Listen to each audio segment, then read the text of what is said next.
Hello, c'est Steve, j'espère que vous allez bien. Alors, comme vous le voyez, en ce moment, ça bouge beaucoup pour moi, il y a beaucoup de mouvements.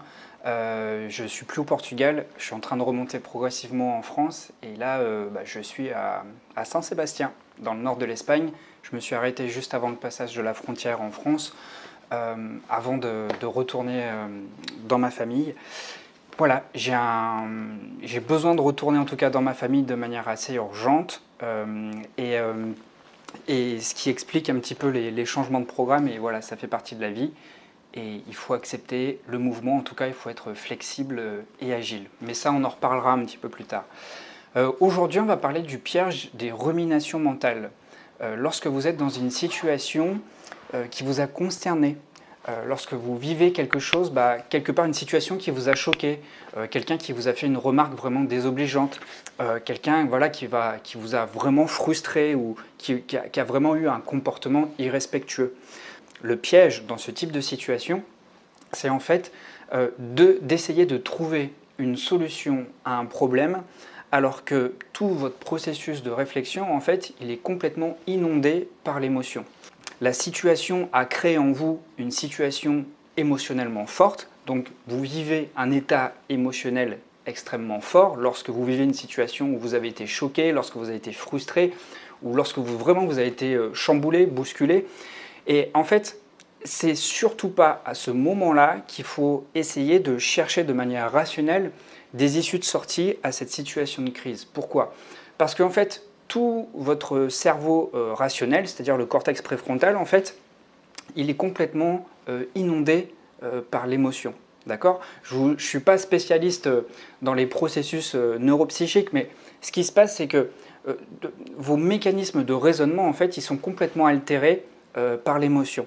De fait, essayez, ou en tout cas tout faire pour trouver des solutions dans le contexte où vous avez été bousculé, ce n'est pas la bonne solution parce que ça va donner lieu à des solutions irrationnelles et donc à des comportements irrationnels et en retour vous aurez un feedback qui est tout aussi proportionnel à votre irrationalité.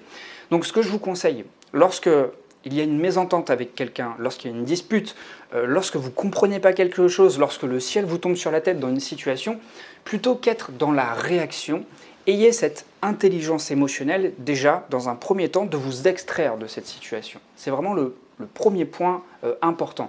Extrayez-vous de cette situation et ne cherchez pas à trouver des solutions. Pourquoi? Parce qu'en fait, vous allez vous trouver dans une impasse. Parce que vos émotions vont complètement altérer votre raisonnement, comme je vous l'ai dit, et ça va faire que favoriser les ruminations mentales. Et on parle de rumination mentale lorsque les pensées, elles tournent dans votre tête, lorsque vous ressassez les choses. Et pourquoi vous ressassez les choses? Parce que vous ne trouvez pas de solution et vous ne faites que tourner en rond. Et le problème dans cette situation, c'est que plus on pédale et plus les pensées tournent vite. Et le problème, c'est qu'on ne demande pas aux pensées de tourner en rond. Puisqu'on tourne en rond, on ne trouve pas de solution. Nous, ce qu'on cherche, c'est des nouvelles perspectives. Alors justement, sur le plan littéral, on va chercher de nouvelles perspectives en se déplaçant physiquement dans un nouveau contexte. C'est là que ça devient intéressant en fait, parce que c'est dans un nouveau contexte que vous allez réussir à décrocher. Donc moi, ce que je vous conseille, lorsque vous vivez un moment très compliqué, qui favorise vraiment une émotion extrêmement forte, qui suscite de la réaction, si vous voulez réagir intelligemment, sortez de ce contexte-là et essayez de vous déconnecter de la situation. Je sais que ce n'est pas facile, mais ce qui va vous aider vraiment à reprendre un peu plus de clarté et de lucidité, d'avoir un comportement et un raisonnement beaucoup plus rationnel, eh bien, c'est de distraire votre esprit pendant un moment. Alors, je ne dis pas, encore une fois, que c'est facile, surtout lorsque il y a quelque chose qui nous obsède l'esprit. Mais par exemple, tout faire pour détourner votre esprit de cette situation problème, par exemple en mettant en place de la marche à pied, un autre sport, de la natation, en allant boire un verre avec un ami, sans forcément parler de ce qui s'est passé. En vous distrayant vous-même, par exemple en lisant, en allant voir un film, en vous faisant un resto ou en écoutant de la musique, bref, quelque chose qui va vous distraire. Et une fois que votre esprit s'est un petit peu calmé, car on ne va pas se mentir, ce sont vos pensées en automatique qui viennent entretenir cette intensité émotionnelle, cette colère. Et c'est justement parce que vos pensées tournent à toute vitesse que ça active physiologiquement vos rythmes biologiques. C'est-à-dire que si vous entretenez quelque chose qui vous énerve dans votre tête, votre cœur va continuer de battre vite. Votre respiration va continuer d'être assez rapide. Vous allez continuer de serrer les poings, vous allez continuer de serrer les mâchoires. Vous allez continuer de ressentir un poids au niveau de votre poitrine. Donc l'idée ici, c'est d'une part de calmer vos pensées, de calmer votre activation physiologique pour retrouver une certaine paix intérieure, une certaine sérénité. Et c'est une fois que vous avez retrouvé cet état de calme que vous allez pouvoir penser à froid.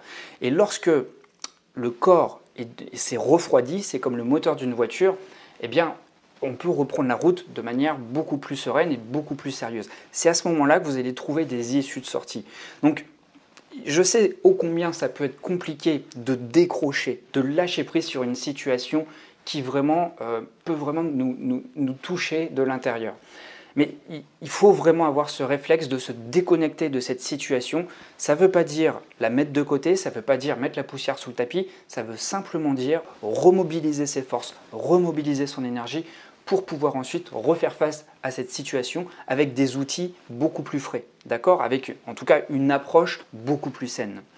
Donc voilà, si vous souhaitez œuvrer en ce sens, si vous souhaitez travailler avec vous, eh bien je vous propose cette nouvelle formation qui vient de sortir. Cette formation s'appelle Colère maîtrisée. Vous allez avoir 7 étapes pour maîtriser votre colère, ou en tout cas mieux apprendre à l'accueillir et mieux composer avec elle, car il n'est pas question de lutter contre cette colère, mais vraiment d'en faire une alliée, quelqu'un avec qui vous allez cohabiter. Pourquoi? Parce que la colère, comme je l'ai expliqué dans différentes vidéos précédemment, la colère c'est une émotion comme une autre et il faut lui donner sa place. Mais parce que justement la colère n'est pas bien vue dans notre société, eh bien on a trop tendance à la taire, on a trop tendance à l'enfouir. Mais le problème, c'est comme l'eau dans un souterrain. Si vous bloquez l'eau, si vous mettez des impasses partout, l'eau elle va toujours réussir à se frayer un chemin. Et vous connaissez l'expression, il faut toujours se méfier de l'eau qui dort. Eh bien pour la colère, c'est exactement pareil. Donc plus vous légitimez votre colère, plus vous lui accordez un espace, et plus vous pourrez la considérer comme une messagère qui vient vous indiquer eh bien, si tout est OK en vous ou pas, et si ce n'est pas OK, eh bien cette colère vient vous informer de comment vous pouvez vous ajuster.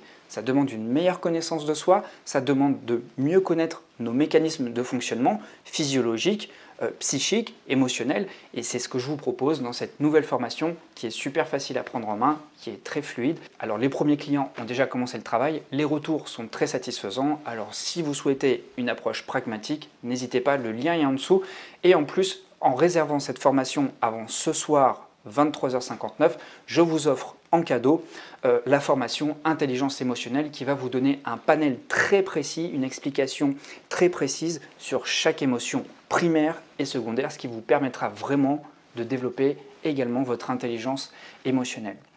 Voilà, et bien moi je pense que maintenant je vais monter cette vidéo, je vais faire un gros dodo juste ici parce que demain j'ai encore à peu près 800 km avant de rentrer à Chartres, voir ma famille. Et puis je vous dis à très vite et je tiens vraiment à vous remercier pour le soutien que vous m'apportez dans les commentaires. Voilà, vous l'avez bien vu à ma tête que la vidéo de dimanche n'était pas facile à faire. Pour moi, c'est important de continuer à garder ce cap-là parce que c'est mon fil conducteur, c'est ce qui me structure. Et comme je vous l'ai dit dimanche, vous faites vraiment partie de mon équilibre. Et je pense qu'on s'apporte les uns et les autres quelque chose de vraiment vertueux. Donc merci à vous pour vos commentaires, pour vos emails, pour vos messages sur Instagram.